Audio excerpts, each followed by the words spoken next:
Able to seal him. Here's the pass. Oh, what a catch! Leaping into the air and pulling it down is T Higgins. Burrow facing pressure.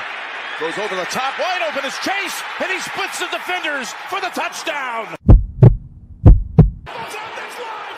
Back the other way, Sam Hubbard. The Cincinnati kid. Hubbard's got a convoy. Chased by Andrews. At the 30, the 20, he will score! Hooday, Bengal fans. He is Mon. He is Eric. I am Jake.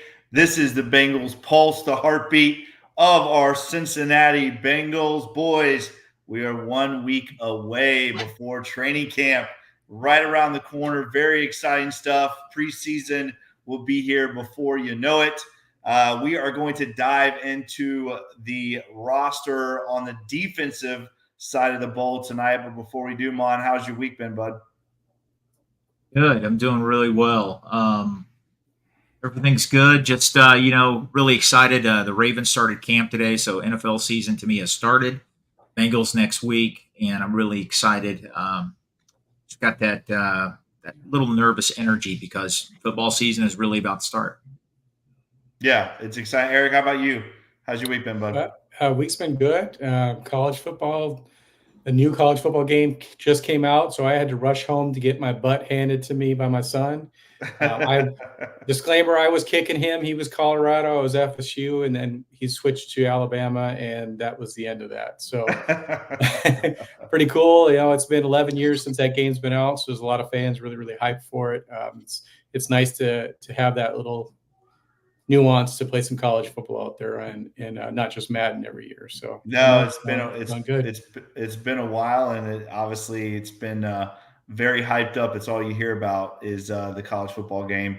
It got released today, but I think the 19th is the actual day, right? Today was just like if you bought some kind of package or something, right? Yeah, if you pre-ordered it and used EA Play, you got to play it today. I mean, it's a no-brainer to do because you save like 10% off the game, plus they packaged it with Madden, so it ends up being less than we would normally play. Nice. All right, guys. Before we get into the defense side of the ball, let's talk a little T Higgins. He has been in the news once again.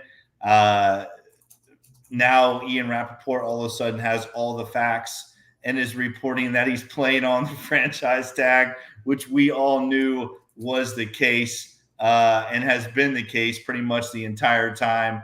But now all these media outlets want to jump on board and talk about T Higgins and how he is playing on the tag.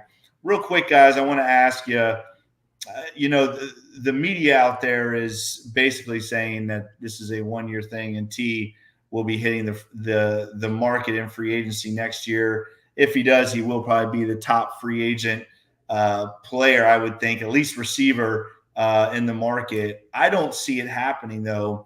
I think there's a very good chance that he does get franchise tagged again. We've all talked about it on this show.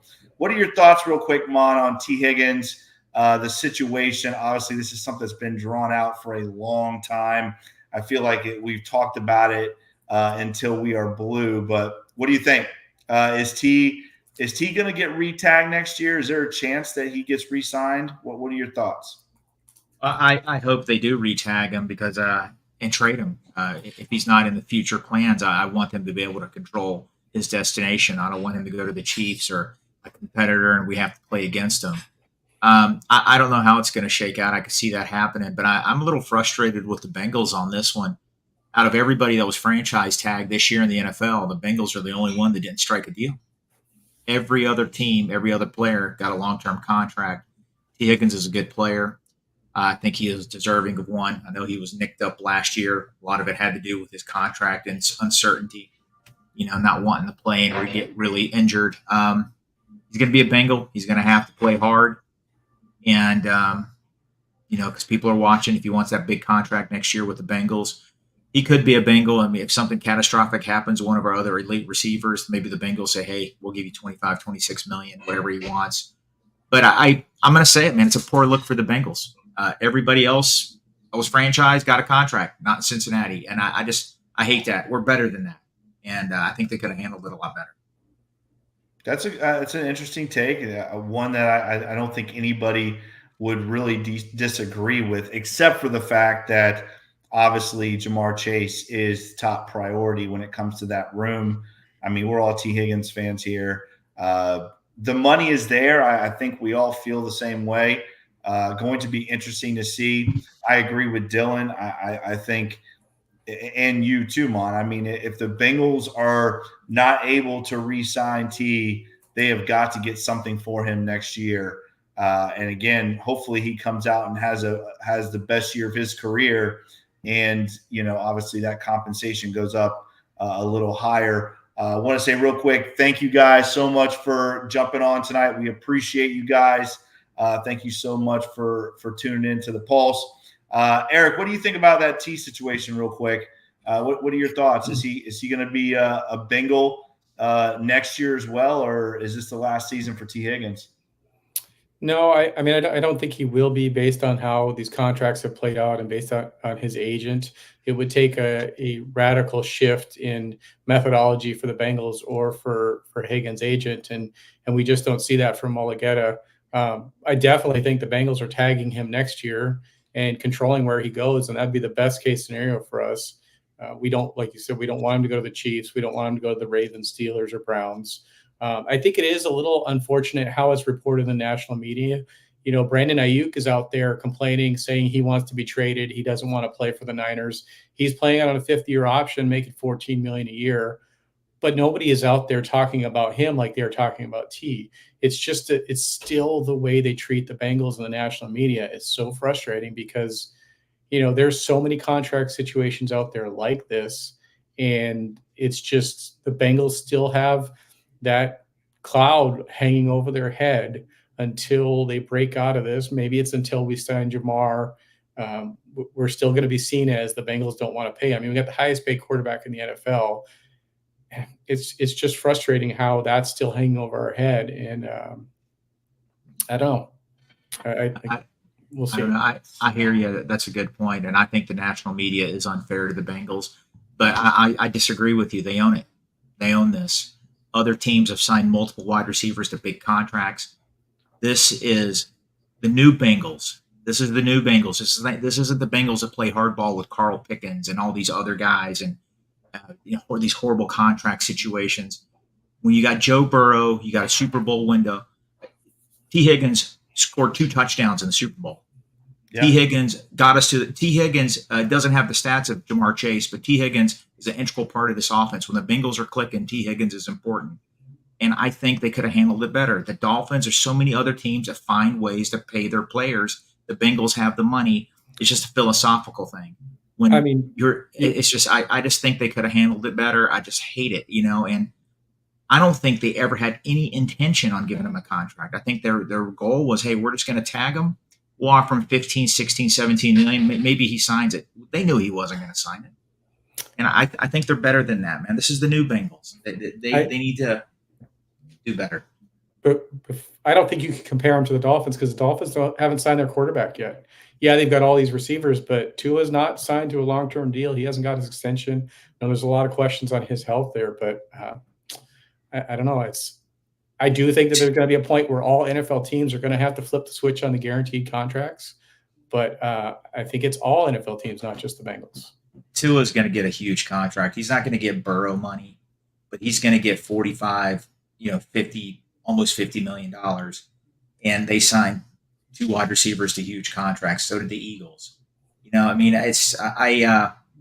the Bengals have Jamar Chase. I want the Bengals to always have elite wide receivers. I don't want them just to have one. And I think they dropped the ball. That's just my opinion. Well, it's interesting too. I think what Eric, to your point, you have another situation in Vegas right now with Devontae Adams, right? Another high-profile wide receiver that's out there crying and complaining, and I don't want to play here, and this whole diva mentality, like Brandon Ayuk, and you don't really see that with T. And however, this whole Bengals T thing has just got completely blown out of proportion by the media because I feel like the Bengals are one of those teams that the media just loves to talk about in a negative light. I don't disagree with you, Mon. I do think the Bengals should have made something happen with T Higgins. If we win that Super Bowl, I think you can make an argument that T Higgins is the MVP of that Super Bowl. And I think the Bengals have to do better with that.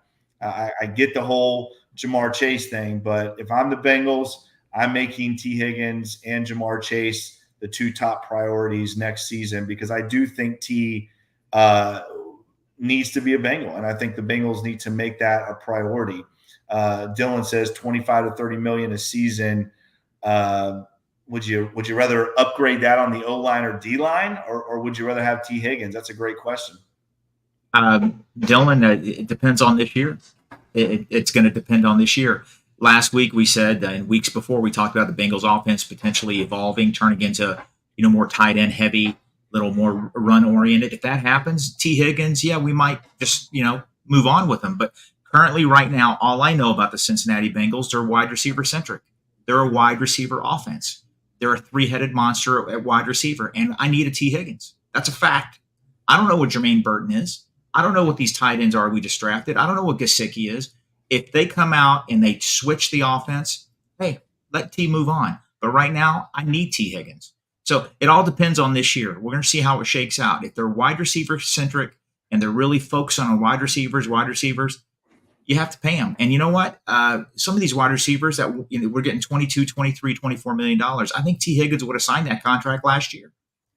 Yeah. But he wasn't offered that, obviously. So yeah. I don't know. Listen, I everybody knows I love the Bengals, and me being critical of them, it is what it is. I think they dropped the ball on it. I think Jesse Bates should have been signed the year before he played his final year. I think they lowballed him. I think T Higgins should have been signed the year before this year. I think they lowballed him. They're trying to get discounts. Sign the guy. Don't let him play another year. Then guess what? The money goes up. He wants more money. Same thing with Kevin Zeitler. Kevin Zeitler would have signed the year before he left. But no, they wanted to give him Clint Bowling money. He didn't want Clint Bowling money. That was $5 million a year. Pay the guy $8 million. He would have stayed.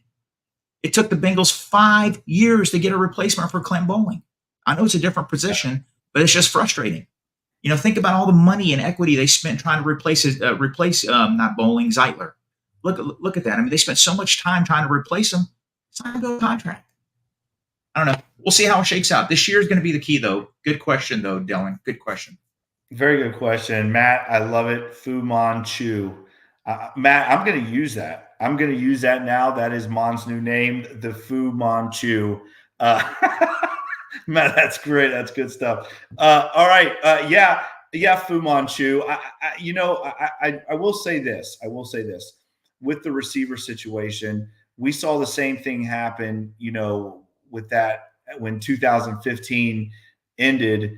The Bengals let those receivers go that were really the backbone of the offense that helped AJ Green out tremendously. And we lost a lot offensively when those guys left. And again, this is a wide receiver quarterback driven league right now. It's a passing league, and you have to have wide receivers. The Bengals have got to get this done.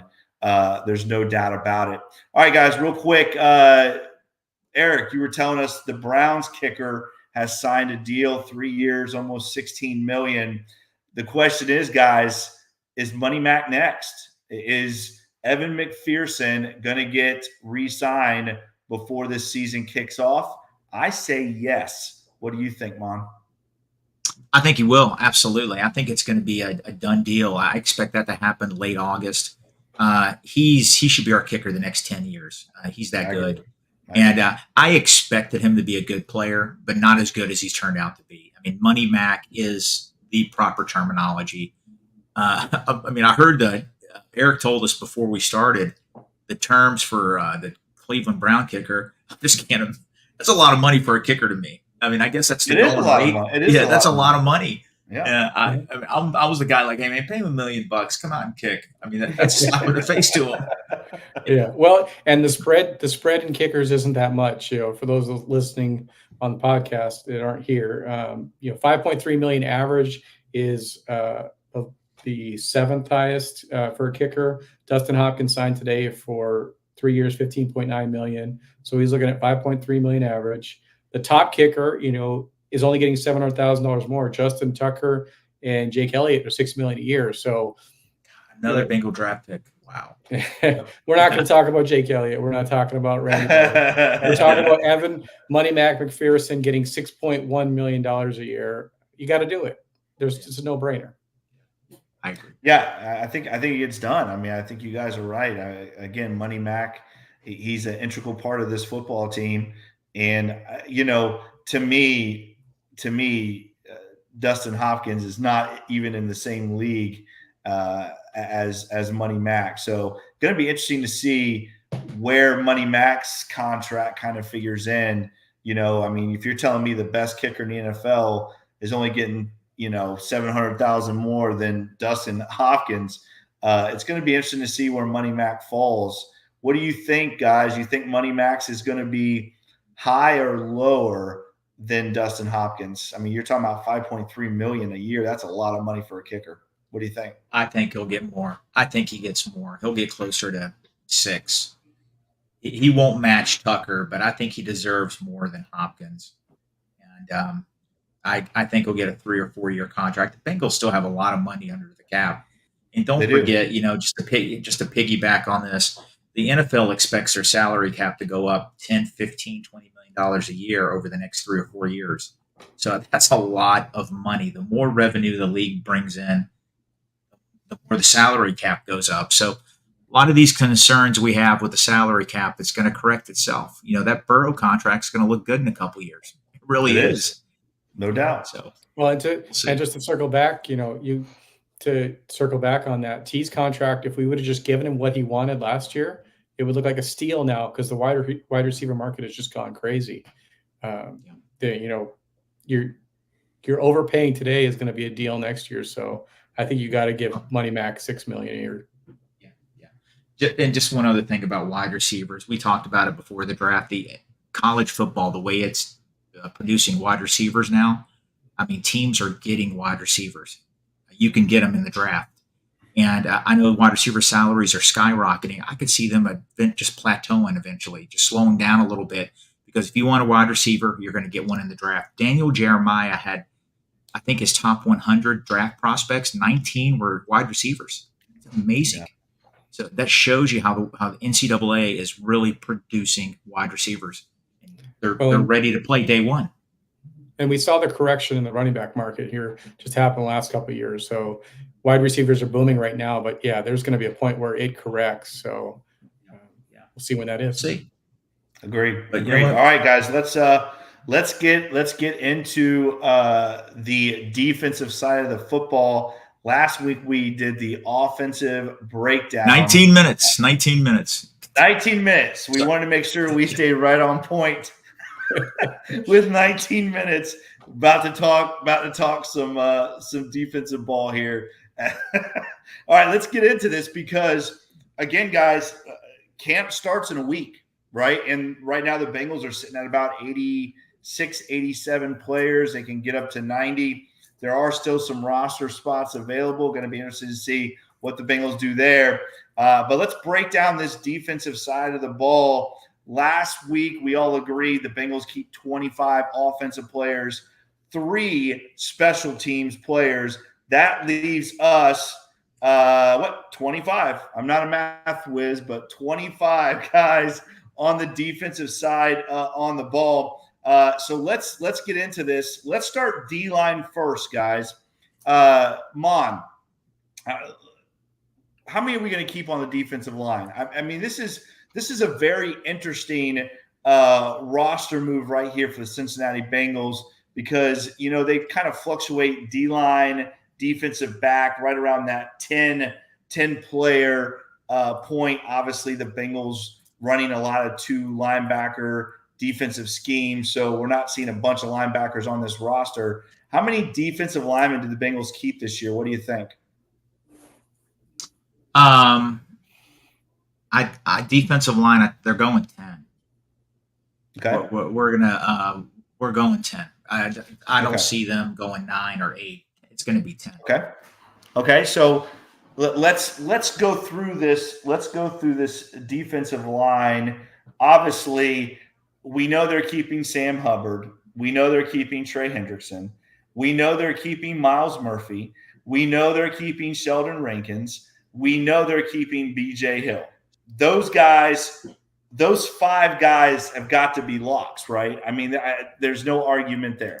So that leaves 5 more spots on this roster of players that, some guys have really underperformed who are in this defensive line room, who are on this roster right now, Mom. Tell me who your other 5 are, and I'll tell you mine.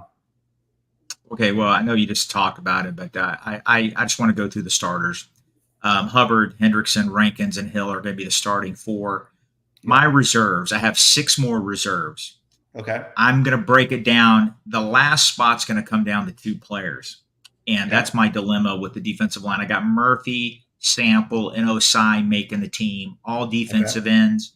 Murphy and Hubbard do have the capability of playing on the interior on third down to give us interior pass rush if needed. Obviously, I got the rookies making the roster, both defensive linemen, tackles, and Jenkins and McKinley Jackson. That gives me a total of 9 players right now.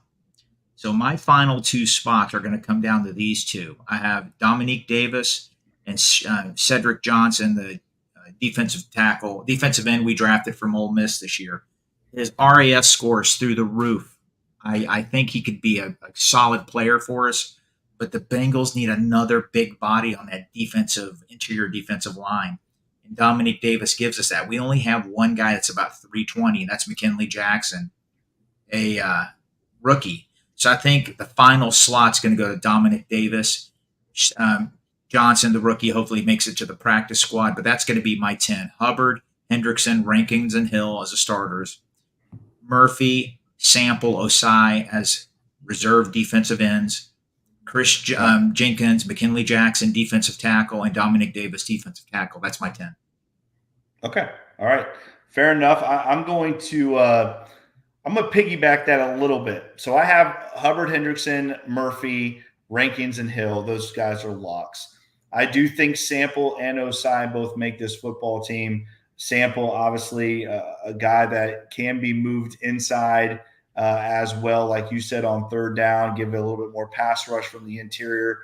To answer your question, Dylan, yes, I do think McKinley Jackson beats out Zach Carter. I don't think Zach Carter makes this football team. I think he is on the outside looking in. He was a guy that they put a lot of stock into last year and did not play very well at all. So I'm going to say Jenkins and Jackson both make this team, both the rookies. And I got it between Tuafeli and Dominic Davis. I'm with you, Mon. I think those 2 guys are battling for that 10th spot. I do like the size of Dominic Davis. You talked about it a little bit. Losing DJ Reader, really McKinley Jackson, the only guy that's 320 plus. Dominic Davis has a very good shot at making this team on. And I'm going to say he's got a little bit of the edge over Tuafeli. So if I had to say it right now, I'm going to say that Dominic Davis is my 10th guy. That means Zach Carter and Jay Tuafeli are looking from the outside in. What do you think? Yeah, I mean, injuries do occur. We don't know what's going to happen in camp. Hopefully nobody gets injured. It's not bad. They do have a lot of bodies there. Zach Carter was a 3rd-round pick. You hate to give up on him after year 3. He did show some flashes towards the end of year 1. I don't think he's been set up to succeed. They wanted the guy to put on 20, 25 pounds and play interior defensive line. He was more of a defensive end at Florida. I don't know. It's going to be a tough one because the Bengals hate cutting their draft picks. I think Davis makes the team. Undrafted free agent. They played in the UFL. Really impressed there. He's been on the roster 2 years. They brought him up a handful of times. He's a big body. We just don't have those big-bodied guys. And you're going to need him. You're going to need 15, 20 snaps a game out of this guy eventually. So I think he makes it. I agree with you.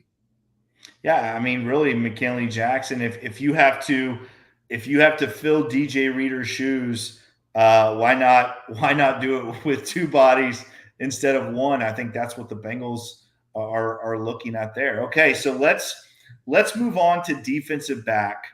A very interesting position here because again, the Bengals usually keep right about 10 guys in that room. Mon, what are your thoughts on the defensive back room this year? Are the Bengals keeping 10 or could they be keeping 11? What do you think? 10. Okay. All right. 10. All right. So we know right now Cam Taylor-Britt, DJ Turner, Mike Hilton, Dax Hill, Jordan Battle, Geno Stone, Von Bell, and probably Josh Newton, I would think, are all locks right now. Right? How many is that? How many is that? 1, 2, 3, 4, 5, 6, 7, 8. That is 8 right now. So really, you have 8 guys that are pretty much locks to make this team. Again, I think unless Josh Newton just absolutely looks terrible, he is a lock to make this roster. That leaves really, again, my thought is that leaves 4 guys for 2 spots. Tyson Anderson, again, a guy that's had a very hard time seeing the field. A safety as well in Tyson Anderson. Then you have Jalen Davis, right? A guy that's played some nickel for this Bengals team. When Mike Hilton went out, I'm not a fan. You guys know that. But Jalen Davis, not a boundary corner. He is a nickel corner, and that is really that's it. That's the ceiling for him. DJ Ivey, a rookie last year who really, again, with the injury and everything else that was going on, didn't get an opportunity to really show what he could do, but he did look he showed glimpses in the preseason and in camp. And then our friend of the show, Alan George, a versatile guy that can play corner, can play safety, can play some nickel, big body guy that maybe can cover those tight ends. So you got those 4, Mon. Unless there's somebody else on your list that you're thinking of, what 4 makes that roster? What 2 makes that roster out of the 4? What do you think? When you're looking at the final 2 defensive back spots, you're looking at special teams. Those are core special teamers. I know you don't like Jalen Davis, but the Bengals coaching staff loves him, and he does play a lot of special teams. I don't think he makes the team, though. All right. I think we talked about it off camera a little bit, but Tyson Anderson is a core special teamer coming off an ACL. DJ Ivey really flashed last year coming off an ACL. I love what I saw from him last year. Limited snaps. He looked really good. They have another draft pick. You mentioned Newton already, but Dejon Anthony, the safety, I think from Mississippi, his measurables are really good. I think he's going to be cornerback 10, and I'm going to give the other spot to DJ Ivey. All right. Okay. Sampson hopefully gets put on the practice squad. Dax Hill is going to be our hybrid that can jump in and play some safety also. A lot of versatility there. Anthony also, the guy that my cornerback 10 or defensive back 10 is a safety also. I think he's going to play a key part in Darren Simmons' special teams. He's going to have to come in and play, and I think they're going to roll with Ivy. Just ease him back from that knee injury. I think that's going to be our 10. This is Jennifer. That is really the question, Jennifer. Can guys like Ivy and Anderson, can those guys be versatile enough maybe to roll into that nickel spot? Because you have Mike Hilton, maybe Dax Hill can play a little bit of that spot. I do like the point, Mon, of Dax. He obviously has played safety in the past. He can be a guy that could maybe cover that other safety spot if Tyson Anderson doesn't make this team. Tyson Anderson, this is it for him, right? I mean, this is it. He has got to get on the field. He has got to stay healthy and get on the field. This is his last chance. And I think if Tyson Anderson is healthy, I think Tyson Anderson is one of those spots. I think he makes this football team.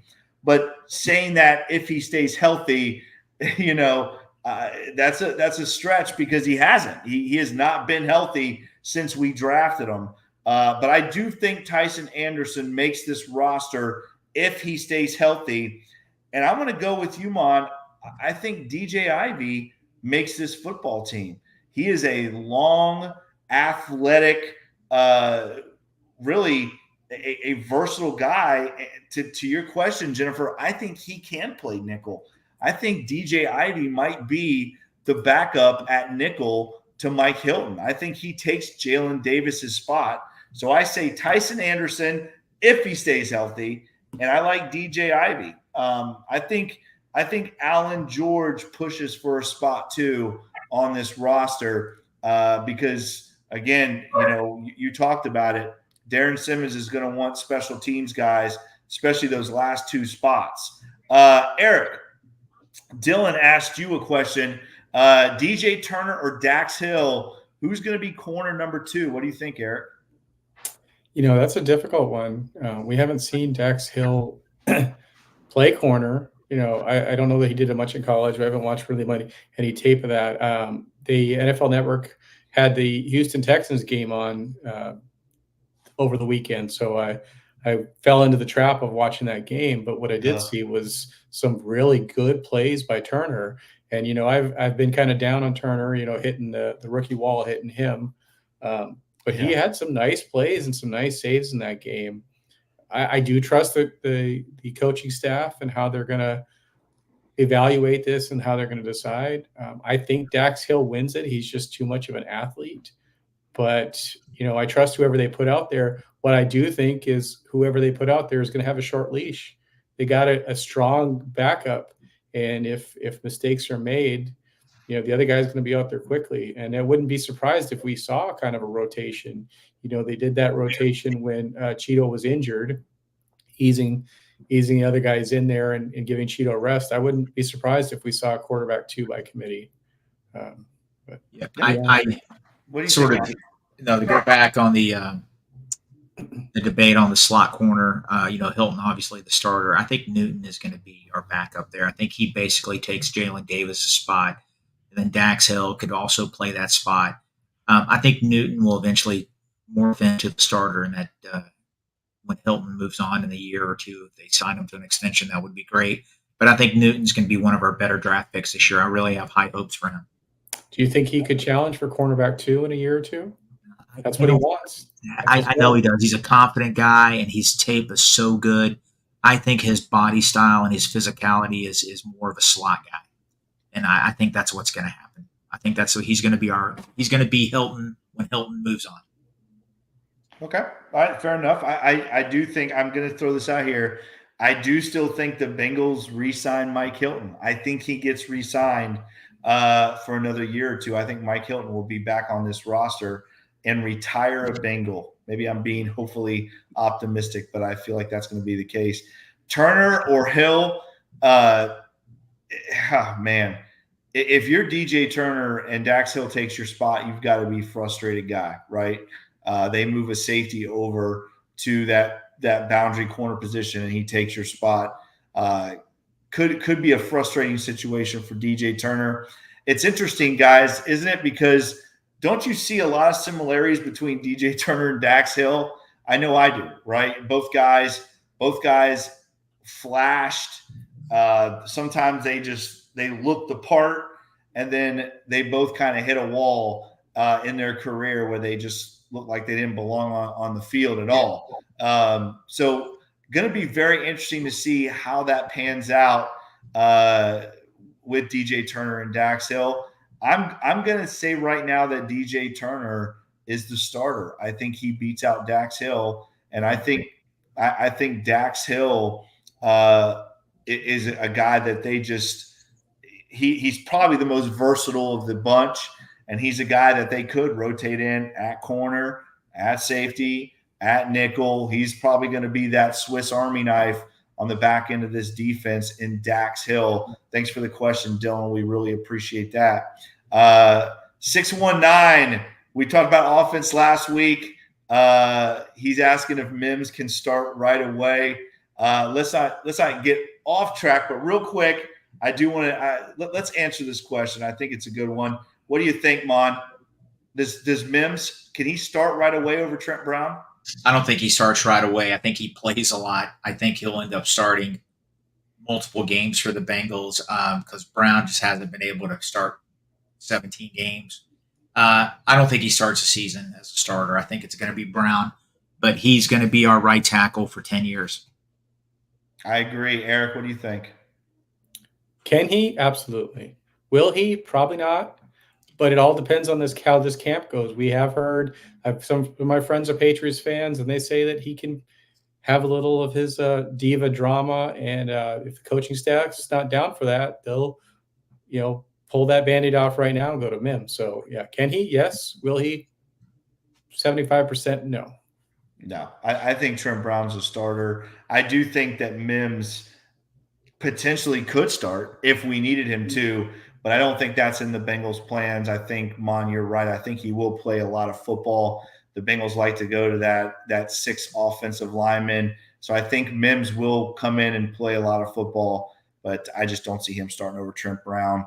But if you're Mims, what a great position to be in, playing behind Orlando Brown and Trent Brown. I mean, that's a pretty good position to learn from those two guys. All right, guys, back to defense. Here we go. Linebacker position, probably the craziest position on this team because the Bengals they do not put a lot of emphasis on this position as far as quantity goes. But obviously, 2 very quality guys in Jermaine Pratt and Logan Wilson, both guys re-signing extensions. Obviously, those 2 guys are locks, Logan Wilson, Jermaine Pratt. We got, Mon, you got 5 spots to fill on this defense, right? Akeem Davis Gaither re-signs in the offseason to another 1-year deal. We talked about this when it happened. Akeem Davis Gaither, a big pickup, I think, for this linebacker room, re-signing him for another year. I think Akeem makes this team. That leaves 2 spots open, Mon. I'm going to throw some names out, and you tell me if any of these guys are going to make this roster or if your other 2 linebackers are not on the roster yet. Joe Bacci, who the Bengals love, right? A special teams guy. Devin Harper, who we've heard a lot about, and Shaka Hayward, the rookie from last year. What do you think, Mon? We got 2 spots to fill on this defensive roster. Bacci, Harper, Hayward, or maybe somebody else that's not on this team. What do you think? Well, Jennifer just mentioned it. Good point by her. Aaron Casey was an undrafted free agent from Indiana. Bengals gave him a big signing bonus, a really big signing bonus. And I think they definitely like him. They gave a big signing bonus to Shaka Hayward last year. Devin Harper's going to make the team. I remember when Dallas waived him. They waived him because they needed to go heavy at tight end. They're hoping to sneak him back on the practice squad or on the active roster or something. And the Bengals swooped right in and took him. And I think he's very athletic. He's young. He fits the profile. I could see Bacci making the team, but he signed a vet minimum. They didn't sign him to a multi-year contract. It's going to come down to Bacci and Casey. Read a lot about this guy. This guy was a really good player at Indiana. I think he's going to be the undrafted free agent that makes the roster. I think the Bengals keep 5, and I'm going to take Aaron Casey from Indiana as the 5th linebacker, and he's going to become a core special teamer. Wow. That is that's interesting. I know we've heard a lot about Casey. The Bengals gave Hayward a big signing bonus too. Don't forget that. As an undrafted free agent rookie as well. So you have Harper, and you have Casey making this team over Joe Bacci. Yeah. I mean, Harper to me is a lock. The final spot's coming down to Bacci and Casey or Shaka Hayward. It's going to be one of those three, and I'm going to go with the kid from India.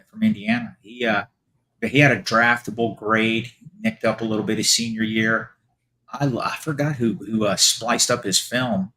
He looks good, and He I'm going to does. go with He him. does. I'm going to look. I'm going to say he's the undrafted free agent that makes the roster.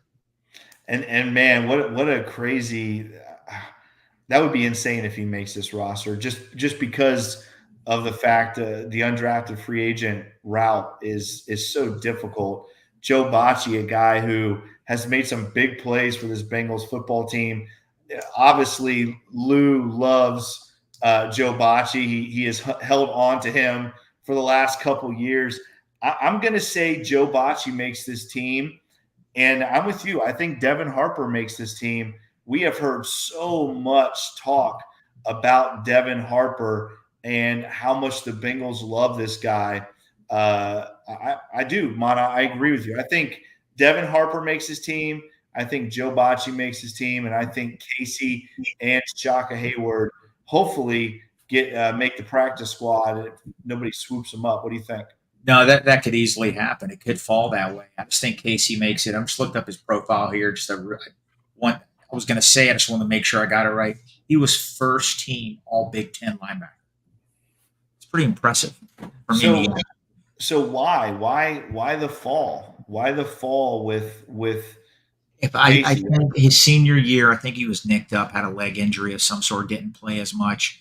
He was really solid, if I'm not mistaken. I don't know the whole thing, but they gave him a nice signing bonus. The Bengals don't spend a lot of money in undrafted free agents.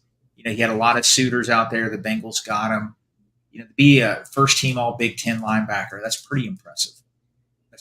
Oh, I agree. I agree 100%. Shaka Hayward played at Duke. His measurables are through the roof. He was a good player there. Family background. Relatives played for the Steelers. Hall of Famers. He could make the team also. Bocci just knows the Bengals, but they signed him late in the process. Just a 1-year vet minimum. I think they go young. I think that it's going to be Casey or Hayward. Okay. And I think, listen, let's get to some of these questions real quick too. I want to get to a couple of these. Dylan wants to know, this is a great question, Dylan. Is the linebacker room going to have to get deeper considering the new kickoff rules? Is that going to be something that's a great question, because maybe they are going to want some bigger guys with a little bit more physicality. What do you think about this, Eric? What do you think? Do the Bengals go bigger at linebacker than the more athletic linebackers that we've seen in the past? What do you think? Yeah, it's going to be an interesting one. They're 10 yards apart, so I don't know if that's going to lean more in the linebackers' favor or more safeties. I would tend to think the way that the kickoff is set up, that you'd want your faster, quicker guys, because it's going to make kind of a one cut and go type scenario. So I would lean towards more safeties over linebackers, but might have to defer to you, Coach, on that one. They're 10 yards apart. Would you rather have a bigger linebacker, or would you rather have a hard hitting safety that can track somebody down? Yeah, I'll be honest with you. I'm gonna take the linebacker because 10 yards apart. That is a couple strides for these guys. You know what I'm saying? These guys are, even the linebackers at this level are incredibly fast. So give me a little bit more physicality. Give me some guys that can get their hands on somebody quickly and are used to that, right? Linebackers used to shedding blocks and making plays. So give me the linebackers. I'm going to take the physicality of these linebackers. Do I think that it changes the Bengals' thought process? No, I do not. I think the Bengals still keep 5 linebackers. I don't see them keeping any more than that just for the kickoff rules. But I love the question, Dylan, and I do think the Bengals maybe do look at the blocking and physicality of the linebackers over guys, safeties that are not used to blocking or getting off blocks at that distance. What do you think about him, Mon? This is a great No, I mean question. that's an excellent question. That's a really, really good question. It is an unknown. We don't know. This is uncharted waters for us.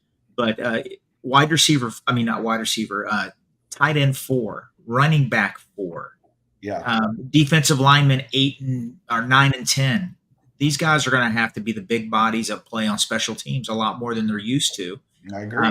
Offensive linemen 8, 9, whoever that may be, they're going to have to get out there.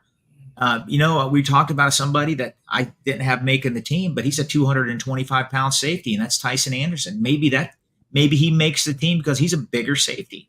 Yeah, they need that. He's fast, and he's like a 4.3 40, 4.40. Hopefully, if he can get back from that knee injury, that could bode well for him to make the roster. But that's an excellent question. I still don't see them going deep at linebacker. Let's face it, guys. The first 2 downs, it's Pratt and Wilson. Then on 3rd and long, one of those guys comes off the field. So they only keep 5 linebackers. Could they keep 6? Yeah, they could.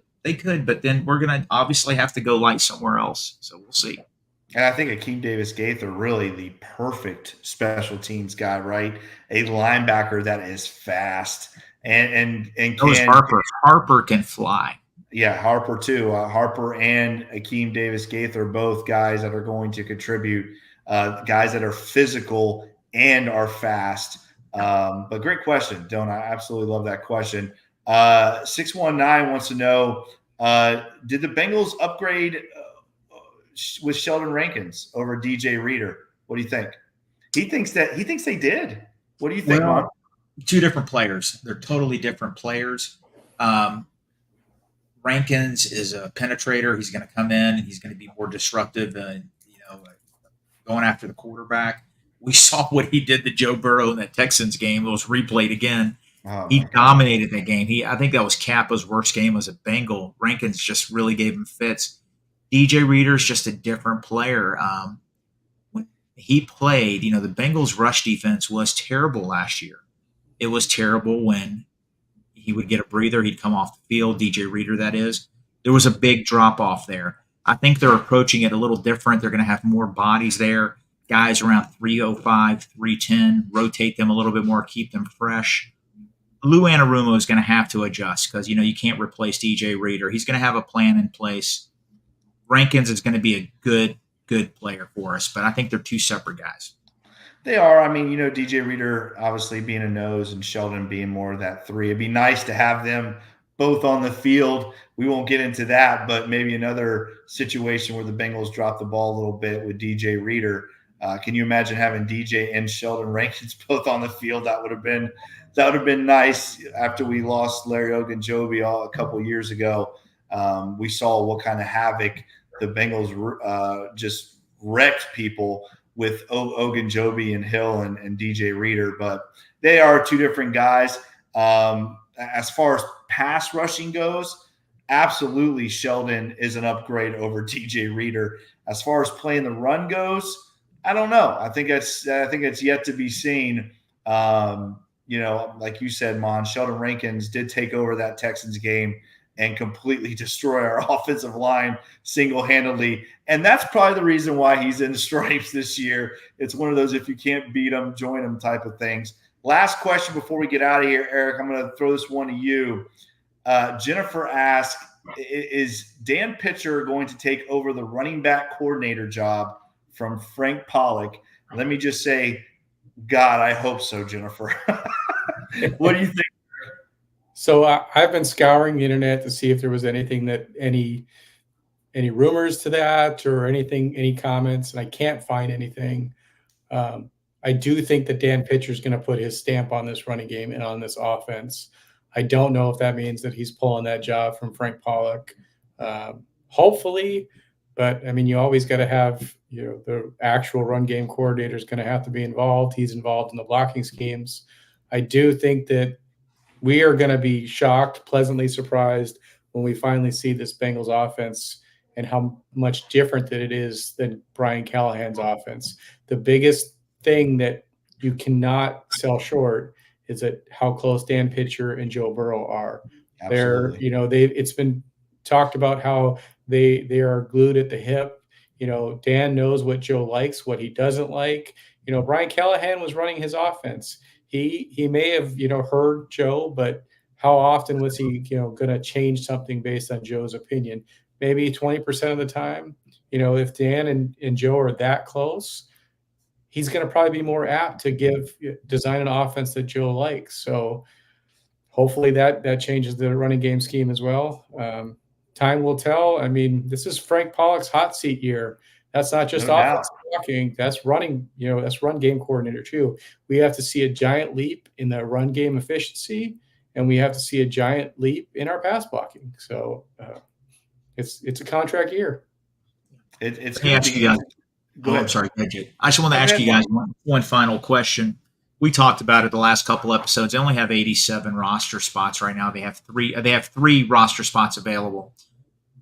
Each one of you, this is the question. What is your number one concern with this roster going into camp next week? I'll start. Okay. All right. I really have two.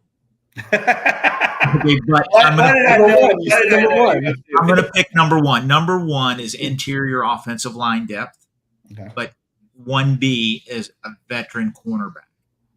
Okay. I think the team needs that. I think the interior offensive line, if we suffer injuries, every year it happens. There's like a position group that gets hit with injuries. If we get that on the interior offensive line, it could be a critical roster flaw to this team. I would not be surprised if a backup center or a guard isn't, that makes the roster isn't currently on this team. He's on another team's roster.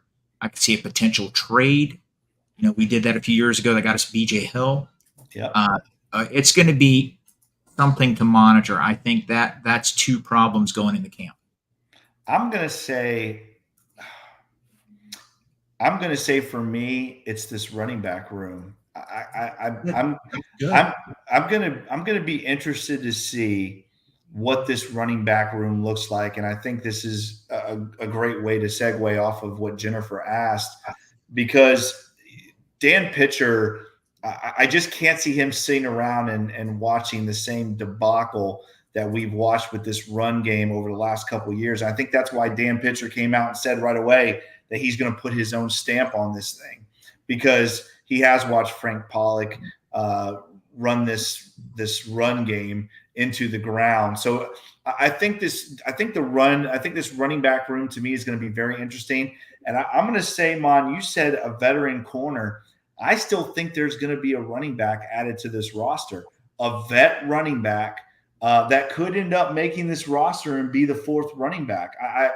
I just see it being a possibility. And I'm going to just be interested to see, because we're going from a guy like Joe Mixon, who is a bell cow of this offense for so many years, and now we are going to a running back by committee, which, listen, I feel very good about Zach Moss. I think Chase Brown, I think the sky is the limit with that kid.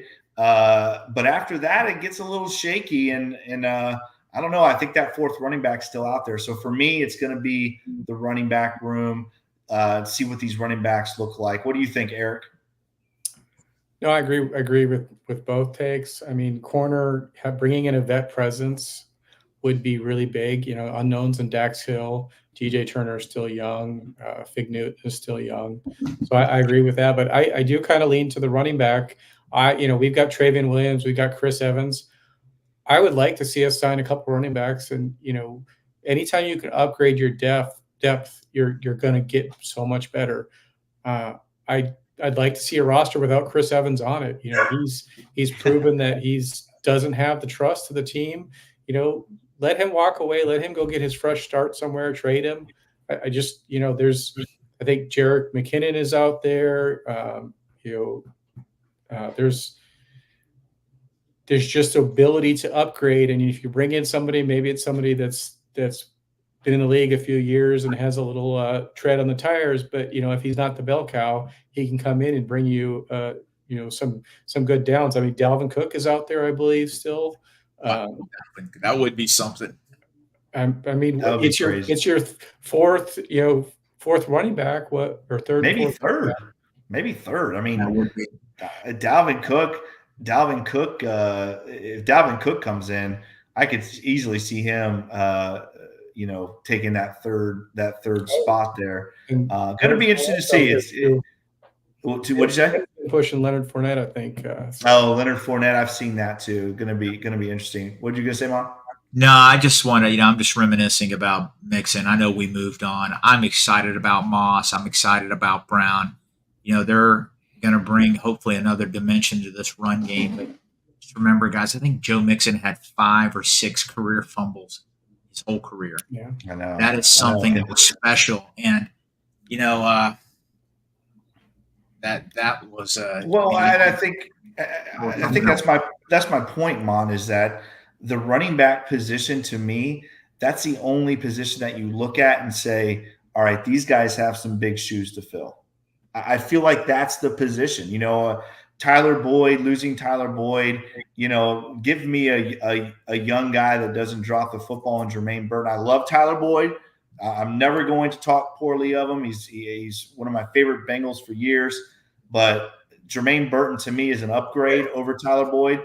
That running back room, I think, is the only position you can look at right now and say, those guys have some big shoes to fill. And I just think it's going to be interesting to see what that looks like with this new Dan Pitcher offense. All right, guys, that is another edition of the Bengals Pulse. As always, if you like this podcast, make sure you like, share, and subscribe to this podcast. Make sure you check us out on all the awesome podcast platforms, Apple, Stitcher, Spotify. As always, follow Mon on Twitter at @TheFireMon. Follow me on Twitter at CoachJakeOwens9. Follow Eric on Twitter at eFlash with 2 H's 88. Follow the Winstonati Podcast Network on Twitter at WinstonatiPod. By the way, if you have not seen Ace and Zim's interview with Yoshi, you have got to check it out. It is incredible. Home run by Ace and Zim with that one. As always, guys, follow the Bengals Pulse on Twitter at Bengals_Pulse9. You can follow us on Instagram the same without the app, Bengals_Pulse9. And as always, guys, if you like this podcast, make sure you give us that 5-star review. We would very much appreciate that. He is Eric. He is Fu Manchu. I am Jake. This is the Bengals Pulse. Hoo day, Bengal fans. The next time we talk to you, it's training camp time.